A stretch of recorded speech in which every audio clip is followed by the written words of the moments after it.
Former President Donald Trump is talking tariffs again, but this time, economists are pushing back hard. They say his math doesn't add up, and the truth might cost Americans way more than he's claiming.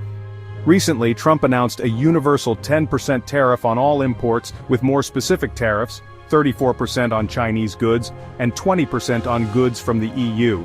He claims this will generate trillions in revenue, boost U.S. manufacturing, and create a level playing field for American workers.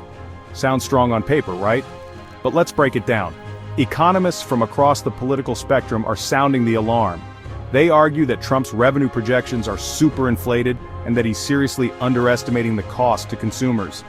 One analysis shows prices on essentials like food, clothes, and electronics could skyrocket. Translation? You're paying for the tariff, not China. With inflation still a big issue in 2025, experts warn these tariffs could drive prices up even more. And it gets worse. Global trading partners are already hitting back. China slapped a 34% tariff on U.S. imports, and Canada's following suit.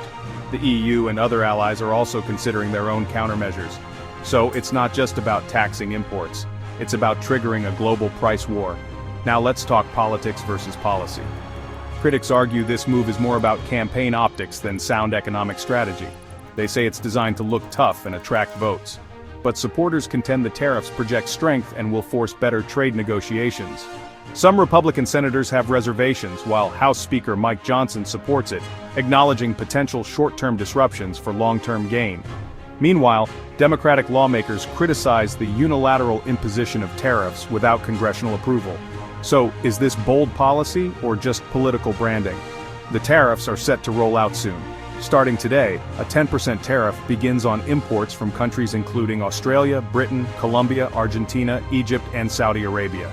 And then on April 9th, the additional duties on goods from 185 countries kick in, including a 20% tariff on the EU. Trump cites the International Emergency Economic Powers Act and the National Emergencies Act as his legal basis for this sweeping action. So what do you think? Smart protectionism or risky inflation bomb? Drop a comment, tariff trouble, or Trump strategy. And hit subscribe for real talk, politics, economics, and everything in between. Thanks for watching.